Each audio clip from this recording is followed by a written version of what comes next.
everybody.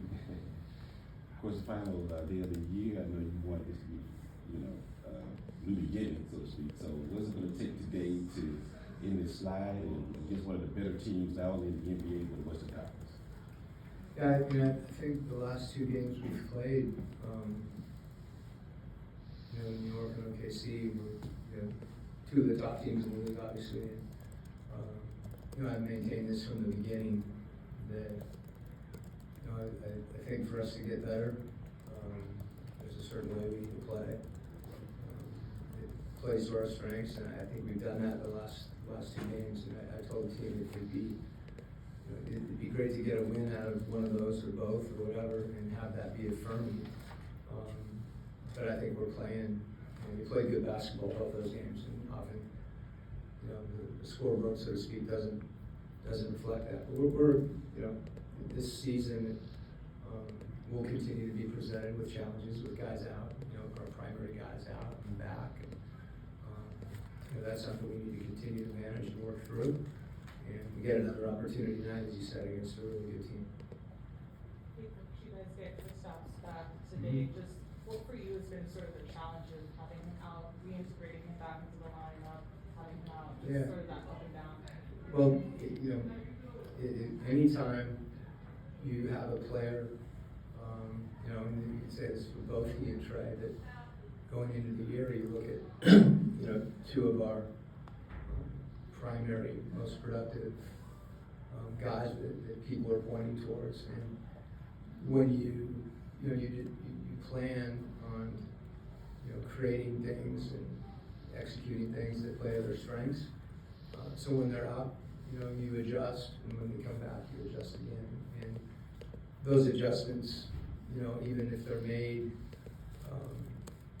in a given time, they take time to settle in and implement and become comfortable. So I think it's easy for people to forget that. And for us, to be honest with you, you want to forget it to some extent. You don't want to be lingering in the past or the future. You want to be in the immediate, and I think we've done that. I also think it's really good to have him back because he's a really good player. Coach, last year, Asa shot like 29% from three from college 3-point line. He was about to finish the calendar year having shot pretty remarkably both in terms of volume and accuracy. And I'm just wondering, what in your mind, what's gotten him to this point? He's worked at it. I think this summer with a few of the guys on our staff that spent a lot of time with him, he was hopping into his shot. So he's got a different approach to his shot, and he's worked at that. And I think that really has impacted his volume, where he's able to get his shot off quicker. And usually when you put a lot of time in working on something, it builds your confidence. And he's been told from the very beginning, we want you to take that shot. I think Onyeka taking that shot more and more, when he sees that, identifies with that too.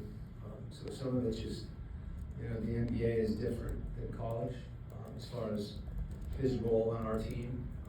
But coming in the game, as you mentioned, and not, playing less minutes than he certainly did in college. Sometimes people put more pressure on themselves shooting the ball, and he hasn't done that. And again, I think it goes to his mental toughness and his confidence and his hard work. Coach, I know this is important every single game, the pace of play and the way you all want to play, but when you're taking a look at Minnesota and the way they're able to play half-court defense, just how important is it to get out and run in the pace of play tonight? Yeah, well, I just concur with what you said. I can rewind it for you. But anytime you have a team that is really good, defensively in half-court, you have to figure out ways to not play against that. So one big thing is foul. With both Edwards and Randall, they're elite at drawing fouls, and if they're shooting free throws, they're back on defense. Even if they score, we're able to take the ball out of the net. We'd rather have stops, but we still get to play with some pace. So not fouling is really important. And I think, whether it's Robinson, Holmgren, and now Gobert.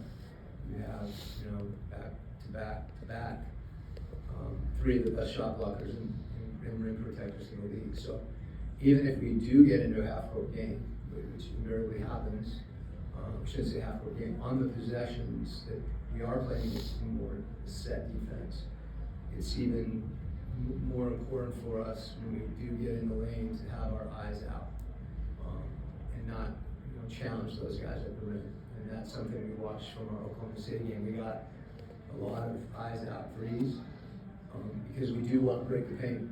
You know, you want to attack the rim, but then make the right high percentage decision when you get in there. So that's easy for me to say at times, because the game's moving pretty fast, and those guys cover a lot of ground. But it becomes really important to play off 2 feet, to be under control, and also to get off the ball early. You know, to not penetrate too deep, where you lose the possibility of finding a teammate. I know you said after the game up in the city that, you know, no more victories and all those things, but you also, the players have said, you know, there's been progress in the last 2 games in particular. How do you kind of weigh that progress? What do you take it from it, but also channeling it moving forward? I mean, I think it's really significant. You know, like we've been a really good team at various points in the year, and then, like a lot of teams, you know, whatever the factors are, you know, you have slippage.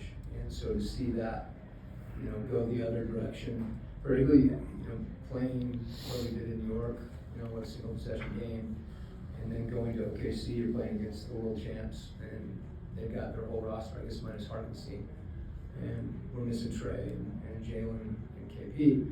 That would have been an easy game, particularly when they, you know, built a lead, went on a run in the third quarter for us to kind of just, hey, we played a good half, you know, we competed.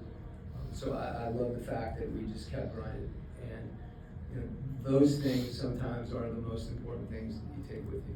And, you know, I've said this, you know, I don't know exactly what the percentage of game, you know, third way through the season, like that's a lot of basketball left. And, you know, you're mindful of losing, but at the same time, how you handle that, I think is how you handle guys being out, how you handle a poor shooting night, you know, what are the things that you can do to get better over time.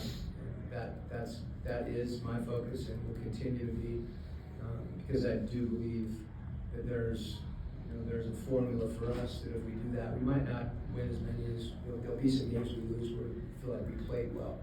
But us playing well is really important, particularly with the young team, because we're still trying to, you know, I think we've embraced certain things. There's buy-in. It's a question of making those things habitual, particularly, you know, in competition when you have really good teams that are, if you got a game plan too.